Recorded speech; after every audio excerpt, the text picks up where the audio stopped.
Aujourd'hui, je vous présente Nino dans la nuit de Capucine et Simon Johannin, paru aux éditions Alia. Nino est un jeune Corse de 20 ans. Il a quitté son île à l'âge de 8 ans. Ses parents se sont séparés et il a suivi sa mère à Paris. Nino est issu d'un milieu modeste, pas défavorisé mais modeste. Son père est pêcheur en Corse. Son père croit que Nino est étudiant à Paris. Or, à l'âge de 20 ans, Nino ne fait pas d'études, Nino est en froid avec sa mère et il galère dans la capitale que pour ne pas sombrer dans le clan des sans-abri. Alors ça lui impose de flirter un peu avec la légalité. Il chasse dans les poubelles, il se trouve des petits boulots sous-payés, pas déclarés. Heureusement, il n'est pas tout seul. Nino a trouvé la femme de sa vie. La femme de sa vie s'appelle Leila. Et il s'est inséré dans un groupe d'amis qui s'est soigneusement choisi. Puis, si Nino n'a pas fait d'études, il a ce que j'appellerais un quotient de débrouillardise élevé. Et pendant tout le roman, on va suivre ces jeunes gens qui se démènent au jour le jour, qui consomment beaucoup de produits, des produits licites comme des produits illicites pour oublier leurs conditions de vie. On va les suivre au jour le jour, mais on ne va jamais sombrer dans la routine. Ça, c'est important de le signaler. Et puis, ça se termine sur une note optimiste.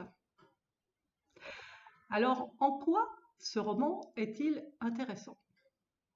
Déjà, on retrouve l'écriture de Simon Johannin, qu'on avait découvert dans L'été des charognes, mais il n'a pas écrit ce livre seul, il a écrit ce livre avec son épouse, c'est un roman à 4 mains, et donc Capucine Johannin a soufflé comme un vent d'aération dans l'écriture de Simon. Puis, si on va creuser un peu au cœur de ce roman, que pour le décortiquer, qu'est-ce qu'on y trouve? On y trouve un portrait de la société qu'on pourrait comparer aux Misérables de Victor Hugo. Alors, dans Les Misérables, il y avait des grandes crapules. Des crapules qui nous font nous insurger, qui nous font réagir. Dans ce roman, il n'y a pas de crapules de ce type. Tous les personnages ont tous une valeur morale élevée, malgré leurs agissements. Alors, ces valeurs morales sont l'entraide, l'amitié, l'honneur, la loyauté. Puis, les auteurs vont exploiter les faiblesses des personnages. Alors ça, c'est quelque chose qu'au XIXe siècle, les écrivains ne faisaient pas.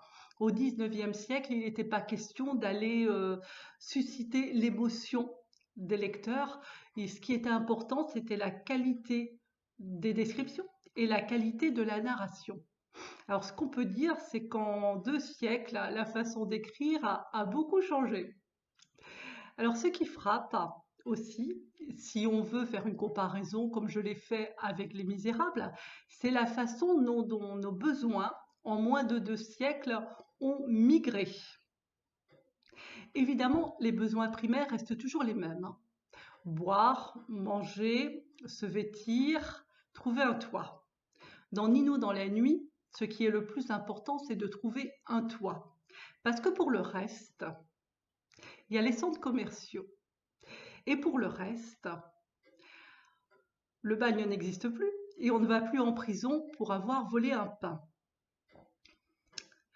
Donc, dans ce roman, les besoins primaires sont relégués au second plan au profit de la consommation de produits qui permettent de mettre le plus de distance possible entre le cerveau et le crâne. Ça, c'est une phrase issue du roman.